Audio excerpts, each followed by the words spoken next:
আচ্ছা, এখন বাসার জন্য নাস্তা নিব।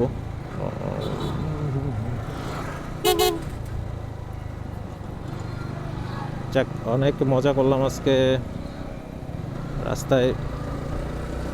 ওই রাস্তার মধ্যে ট্রাফিক কম ছিল, তবুও অটো সিএনজি একটু বেশি, অন্যান্য গাড়ির তুলনায় অটো সিএনজি বেশি। তো সবাই আসলে সেফলি ড্রাইভ করবেন, সেফটি গ্লাস ইউজ করবেন। আমার গ্লাভসটা আসলে ছিঁড়ে গেছে, এই দেখেন আমার গ্লাভস ছিঁড়ে গেছে।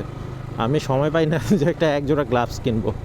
তো এই আর কি, সবসময় থাকা লাগে রাস্তায়, মানে রাস্তায় বলতে বাইকে বেশিরভাগ থাকা লাগে। অফিসের বিভিন্ন কাজে এদিক সেদিক দৌড়ানো লাগে, এই কারণে আসলে মানে কিছুই করা হয় না। এক জোড়া গ্লাভস কিনবো, একটা হেলমেট কিনবো, ওই সুযোগটা নাই, বা গাড়ি সার্ভিসিং করাবো ওই সুযোগটা পাই না। তবে অনেক কষ্টে আজকে একটা সময় করলাম, ম্যানেজ করলাম। পিছনে জাহাজ, আমি আসলে অনেক ভয় পাইতেছি। জাহাজ তো আমার প্রচুর চাপতাছে। এই যে পিছনে জাহাজ, এই দেখছেন দেখছেন চাপতাছে। ও মা ভাই, তুমি পিছন দিয়ে চাপো আর এদিকটা আমি সামনে দিয়ে চাপ খাই না, এটা ঠিক না। এই সাবাস, উনি উনি পারফেক্ট একটা ড্রাইভার। গরুর গাড়ি তো, যাক উনি অনেক ভালো একটা ড্রাইভার। ওই আসতে মামা, তুমি তো যা শুরু করছো। ওই বেটা, পয়সা পামু, বাইরে যামু গে তো।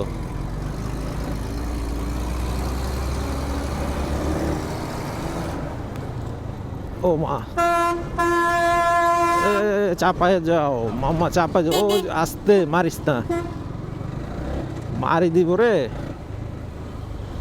ও ভালো রে, অনেক আস্তে চালাইতেছি।